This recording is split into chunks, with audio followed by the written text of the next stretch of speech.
mo man lang sinabi na may duda na sa iyong isip. Nagduda, pinalain mo pa ang sugat dito sa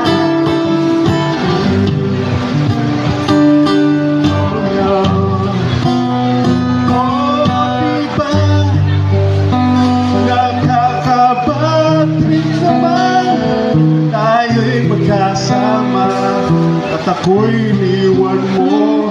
O diba, pinagmukha mo kung tanga. Tayo'y magkasama at ako'y iniwan mo sa akin.